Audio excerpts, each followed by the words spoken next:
If you bring that to any gathering, you will be the star of the show. So everyone has that one person in their family where like, okay, they make the best mashed potatoes. They're just buttery and delicious and beautiful. We're gonna make sure that person is you this year. I'm gonna do all the dirty work. I'm gonna peel, mash, cut, put tons of different extras in a bunch of different potatoes, figure out what makes the best mash, and then we're gonna give you the answers. Let's talk spuds. Holy crap, did you see how? So first, I wanted to make sure that these potatoes were easy, available for everyone to get. You just wanna go to your store and find from the ones that they have there, which one's the best. So, number one, the pride of Idaho, the beautiful russet. They're very starchy and very fluffy. Two, the pride of Alaska, the Yukon Gold. I actually don't know why they're called the Yukon Gold. I don't even think they're grown in Alaska. And number three, the pride of the color wheel, the red potato. These ones are very waxy. They keep their shape very well. Very, very good for like if you're roasting potatoes or doing something that requires the potato to keep its shape, but very interesting if you want to use them for mashed potatoes. We're gonna try it. We're gonna see what happens. When I peel potatoes, I get so mad when I'm trying to like hold on and like peel and it's like slipping everywhere. It's like a bar of soap. You can just grab it and so watch this. So stab the potato with a fork and then you just take your peeler, big long peels. I'm just gonna chop some potatoes like this. I like to do them in cubes, but just so they cook a little faster. So now we're just gonna put these on. They're still in cold water. We're gonna put them on to boil and bring them out, mash them up. Make sure you salt your water too when you're making your potatoes. You just wanna add salt every step of the way. Makes them more well seasoned and it just tastes a lot better. So you wanna know how to know when a potato's done. And you just stick a knife in there, boop, and then if it breaks apart easy like that, bing, bang, boom, you're done. So we'll take these russets, put them in here. So after you empty out your water, you actually can you wanna put your potatoes back in to this and put them back on the heat, just so like the rest, and put it on pretty low, so that the rest of the water can like burn off of the potatoes, so that you can just add all of the flavorful liquids afterwards and not just this boring water. And then to test, we're just gonna do the same thing for all three of them. We're gonna do two right now and then the red potatoes in a second after they're done cooking.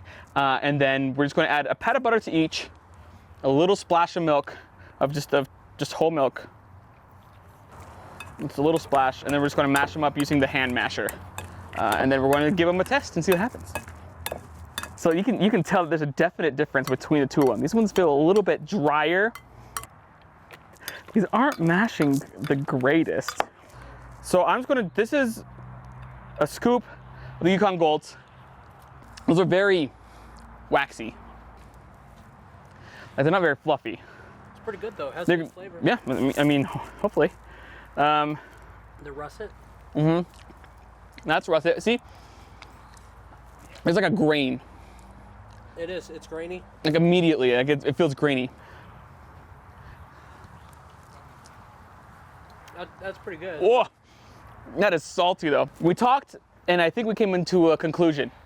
And I think that we're going to go with the Yukon Golds. I asked a bunch of you on Facebook what the best type of potato was, and most of you said that you like a chunky skin-on mashed potato. So that's what we're going to go with. Let me know. Are you chunky potatoes? Do you like creamy potatoes? Do you like a mix of both? Do you like skins in your potatoes? Let me know. I want to know. I want to hear it. We have all our potatoes cooked, ready to go. We're going to test each individual mashing method. So these are the 4 things that I thought people would most likely have in the kitchen. 1, potato masher. 2, whisk. I don't have high hopes for this one, but we're going to try it.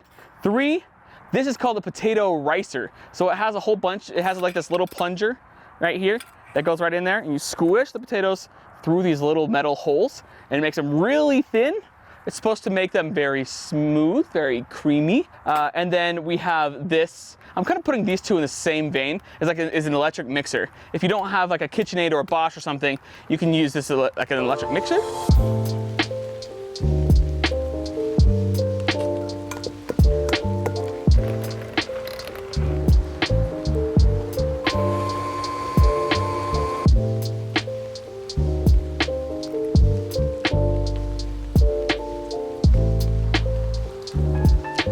But the texture is actually really good. Like you still have a bit of the chunks and you have the skins on and everything in there, but you also have this really well mashed potato in there. There's enough chunk.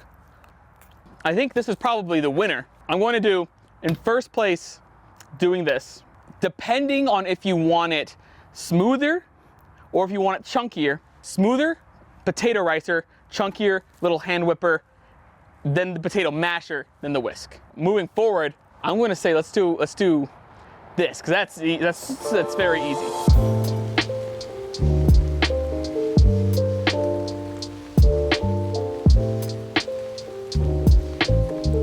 I got a nice cream cheesy bite here. It's fine. This is sour cream. That is really good. We didn't put any salt or pepper or in any of these. The only thing we put was butter. All right, next is I think the favorite in the whole competition, the heavy whipping cream. There's two things here. One, it adds an absolutely delightful texture, way better than the other two. And it lets the potatoes themselves shine. Let's just try normal milk. Like, it's not bad. It's what we've been eating all day. Like, if you have it, it's gonna be better than nothing. It adds a nice, adds a nice creaminess, makes it a little bit more creamy. Let's try this half and half now. That's pretty similar to the heavy whip, or to the whole milk. I can't tell a huge difference between the whole milk and the half and half buttermilk. This one is interesting. I'm a little wary of this one, Mike. I get it. The buttermilk, it brings a tang, brings a zest to it. If I were to choose one, I think I might add like half whipping cream and half sour cream, because this one provides just a lushness, and the sour cream adds a nice little whoop, a little zing. The final thing that I wanted to do and test was just some add-ins that I've heard that might be good. We're going to add in dill, chives, horseradish, parm. Let's try the parm. It's fine. Okay, this is the horseradish. Oh! Oh! Chive. It's great. What do you want? And let's try the dill. It's fine. I think the winning combination is Yukon Gold in a KitchenAid if you have one, or using a potato ricer or a whiskey thing, or power whatever, with heavy cream and sour cream with some grated parm on top for your classic Thanksgiving mashed potato. Should we make it? Last one.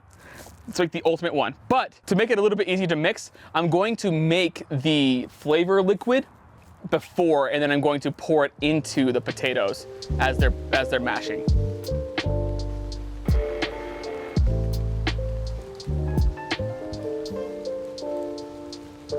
Yeah, I'm struggling to not just dig into this right now.